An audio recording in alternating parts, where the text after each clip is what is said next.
La prophylaxie. Qu'est-ce que ce mot bien compliqué vient faire au milieu de notre calme et paisible jeu d'échecs? C'est quoi la prophylaxie? Pour être un bon joueur d'échecs, il faut savoir avant tout repérer les tactiques et avoir une bonne vision stratégique. Mais il y a un domaine que les joueurs débutants négligent. Pour progresser, il faut en effet savoir comprendre les idées adverses. Cette position est tirée d'une de mes toutes premières parties en tournoi, où j'ai les pièces noires. Pour les plus connaisseurs, vous avez sûrement déjà vu cette position sur la chaîne. Mon adversaire vient de poster sa tour sur la case C1 pour contrôler la colonne C. Pouvez-vous trouver l'idée des blancs ici? N'hésitez pas à mettre la vidéo sur pause.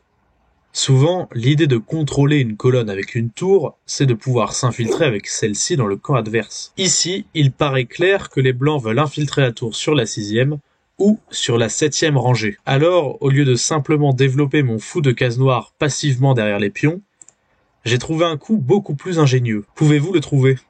Et oui, ici le bon coup est roi D7, qui vient contrôler les cases d'entrée de la tour. De plus, je libère le passage pour ma tour dans le futur. Et ça, c'est l'exemple parfait d'un coup prophylactique. C'est un coup qui améliore légèrement notre position, tout en empêchant certaines idées adverses. Et je suis à 100% sûr que vous avez déjà utilisé la prophylaxie. Certains coups prophylactiques sont en effet très connus et récurrents dans les parties. On peut prendre l'exemple de l'avancée d'une case du pion H. Ce coup de pion permet souvent de contrôler une case de développement du fou adverse qui viendrait appliquer un clouage désagréable. Ou encore, il permet d'empêcher les mates du couloir, sans affaiblir la 7e rangée. Ici, on parle de prophylaxie directe, quand il s'agit d'empêcher une idée adverse au prochain coup. Mais il existe aussi la prophylaxie indirecte, où on empêche une idée que l'adversaire pourrait jouer dans le futur. C'est le cas du célèbre coup roi B1 par exemple, ou roi B8 côté noir. Le joueur ayant réalisé le grand roc s'enlève des possibles échecs le long de cette diagonale,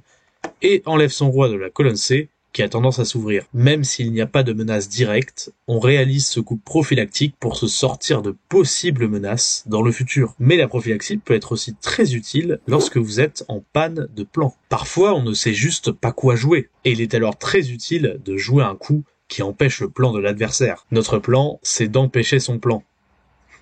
Plutôt marrant. De très grands joueurs d'échecs sont célèbres pour leur prophylaxie réputée. C'est le cas d'anciens joueurs soviétiques du XXe siècle, comme par exemple Aaron Nimzovitch, Anatoly Karpov ou encore Tigran Petrosyan. Ah, Petrosyan. Sûrement mon joueur préféré. Promis, un jour je ferai une vidéo dessus. La prophylaxie peut aussi avoir de l'importance sur l'aspect psychologique d'une partie. En effet, si vous empêchez en boucle les idées de votre adversaire, celui-ci peut facilement perdre ses nerfs, et donc la partie avec. Bref, la prophylaxie c'est une arme très importante dans le côté stratégique des échecs. Ce thème se retrouvant surtout dans les parties positionnelles, et il est donc très important de savoir la maîtriser pour devenir un fin stratège. Et pour pas laisser de mat du couloir, accessoirement.